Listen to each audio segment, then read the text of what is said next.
have been hearing a lot of Filipinas say they are independent. Are you independent? What does independent actually mean to you? Do you feel pressure to look independent even if it's not 100% true? They want to say that they are independent, even not, because some other people may think that they are weak. Is it still independence if your parents are helping financially? I think What is your name and how old are you? I am Brenda and I am 21 years old. I have been hearing a lot of Filipinas say they are independent. Are you independent? Yes. Okay, what does independent actually mean to you? It's like doing something on your own, like cooking and what do you call this?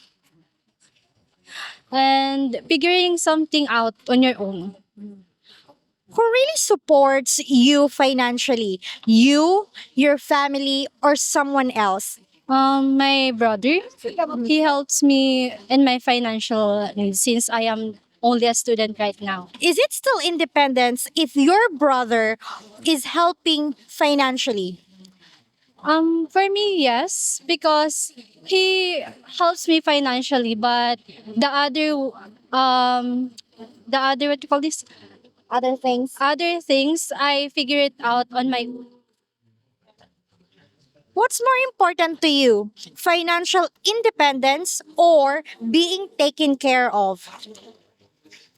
For me, both, because being financial independent means you can do something on your own. Like you're not going to be independent on some on your brother or someone else. And what the other one po? Taken care of. Taking care of means you can do anything. You can do anything. Being taken, so it's like you're saying that if you're financially independent, and if someone is taking care of you, you can do a lot. You can do almost everything. I mean, everything on your own. So it's just the same. Either you're financially stable or someone is taking care of you, you can do everything. Yes. Okay. So both are important. Do you feel pressure to look independent even if it's not 100% true? Yes. Where that does pressure come from? For my ano po, Sorry, where does that pressure come from? it's come from myself and other people. Because other people's judge based on what I did or what I do in the outside my hometown. Yeah. I really want to understand. Do you think a lot of Filipinas would say, I am independent, but they're really not? Yes. Why is that?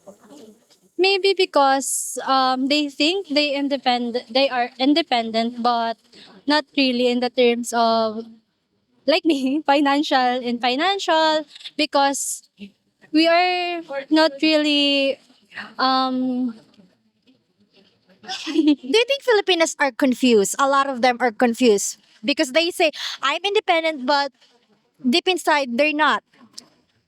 maybe some Filipinos are confused and some are not. Because when I ask you the question, are you independent? You don't really answer it like maybe or I am independent, but not really 100%. You answer the question like, yes, I am independent. So when people hear it, they thought, oh, she's financially stable, like she can take care of herself, not just like making decisions, life decisions, but financially. But in reality, it's not, because when it comes to financial, you're not. Yes. Okay. Do you think a lot of young Filipinos or college students, they would say they are independent but financially they're not? Yes, maybe that's their coping mechanism that they want to say that they are independent, even not, because some other people may think that they are weak like that if they are not independent. Oh. What is that like? Fake it until you make it? Yes. You're still in college? Yes. What are you studying? I'm studying tourism management. What year are you now? I am third year college. Okay, one more year and you will graduate. Are you single or do you have a boyfriend? Single. How long have you been single? 3 years. What is your name and how old are you? I'm Angie and I'm 21 years old. Angie, I have been hearing a lot of Filipinas say they are independent. Are you independent? Yes. You say you are independent. What does independent actually mean to you? For me, being independent is about like doing by yourself, and just like me, I'm a working student and I'm earning money, and also I'm buying all my stuffs and the other expenses, like um my daily allowance, and for my parents I'll give them the other salary of my monthly income.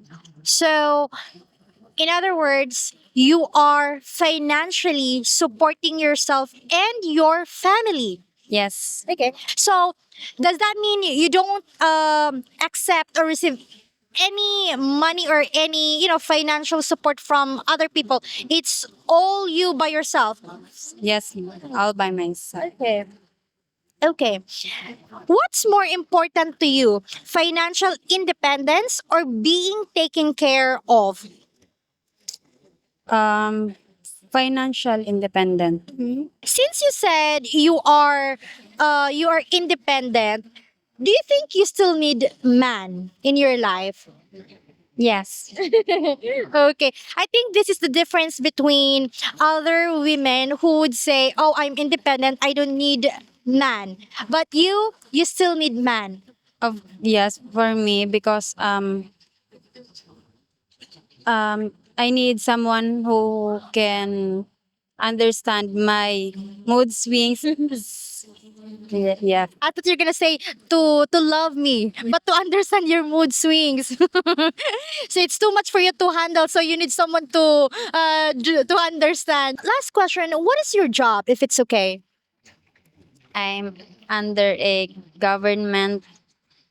I It's cultural, from the cultural performance. Oh, so you're working in government. Yeah. If you don't mind, if it's okay, you can just give me a range. How much do you earn? Like monthly? I'm just curious. Just give me a range. You don't have to give me the exact amount. Mm, Monthly 12,000 with full scholarship. Wow. So that's why you were able to go to school as well. Full scholarship. Oh, that's really nice. That's really, really nice. That's the good thing about working in government, right? Because they have these kind of things like free education. Really nice. What are you studying? Um Course, Yeah. business management. And what year are you now? I'm third year college. What is your name and how old are you? Hana, 24. Hannah, I have been hearing a lot of Filipinas say they are independent. Are you independent? I would say yes po. You say you are independent. What does independent actually mean to you?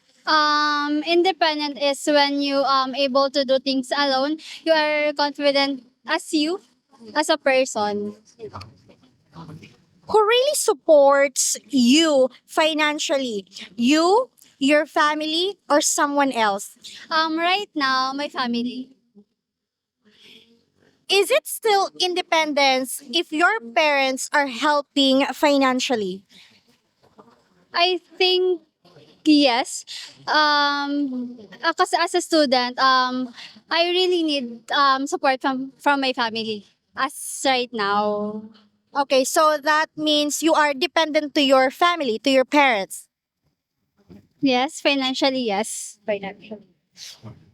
Okay, what's more important to you, financial independence or being taken care of?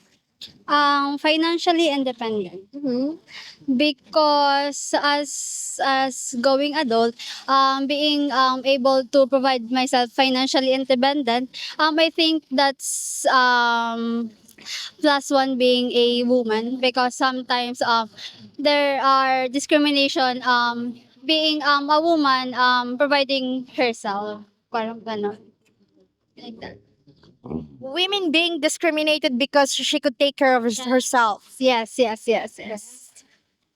Do you feel pressure to look independent even if it's not 100% true? Yes.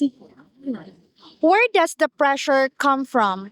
I think the society, because I think right now being independent is very relevant in this generation. I think that's all. Okay. So, at least you are aware. I mean, hold on. I just want these things to, to be clear. Um, you said earlier that you are independent, right? But not financially independent because you are dependent to your family, to your parents. They're the one who's supporting you financially, right? Yes, yes. Okay. Do you consider yourself not 100% independent or 100% independent? Not 100% independent. Okay, I want that to come from you and to make that clear. So at least you are you're true to yourself. You are honest to yourself that you are not 100% independent, especially when it comes to money, financially. Yes po. You're still in college. Yes. What are you studying? Nursing. Yes. Nursing. What year are you now? Graduating? Graduating po. Okay, congratulations in advance. You're welcome back. Thank you so much. We really appreciate your time. Thank you. Thank you po. Thank you so much. Okay. Hi everyone. Hopefully we have earned your subscription, and also if you want extra videos, please consider becoming a YouTube member where our members have access to over 100 exclusive videos. Thank you for watching and take care everyone. Bye-bye. Beautiful reflection